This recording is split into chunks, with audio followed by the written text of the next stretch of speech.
kemi në Kamës, kemi ardhur me Albi Ajlezin, kandidatin për deputet i Partisë Demokratike Aleancës për Shqipërinë Madhështore.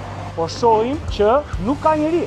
Dyqanet janë mbyllur, të rinj shqiptarë kanë ikur, po takojmë vetëm të vjetër në rrugë, të cilët nuk kanë fëmijët e tyre, dhe është një fatkeqësi goxha e madhe. Ky është programi i Partisë Demokratike, pa ne mendojmë për të rikthyer të rinjt në vendin tonë. Dhe ky është një ndër programet më të mirë që ka pasur 34 vite Shqipëria.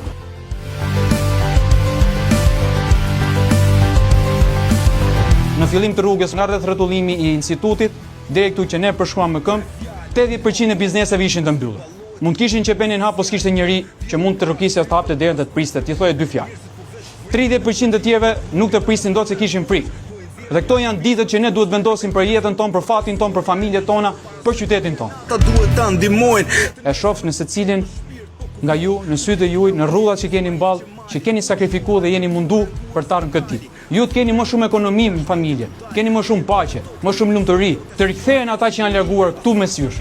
Pa të jetoni të lumtur. Një fenomen tjetër, jo vetëm largimi i njerëzve, po dhe largimi i bizneseve nga Shqipëria. Shumica e bizneseve shqiptare tentojnë që të çojnë bizneset e tyre diku gjatë, sepse kanë kushte më të mira ekonomike, kanë shtet më të përgjegjshëm për ta zhvilluar. Hapi i parë që do bënin ata do ishte që të ndërtonin ekonominë e tyre këtu. Prandaj ne kemi ofruar edhe atë politikën e taksave, e cila është domthon 5 vjet pa taksë për ata që investojnë në Shqipëri. Dhe do t'i lutesha shumë ta konsideroni kandidaturën e Albi Ajlezit për të votuar për Albi Ajlezit.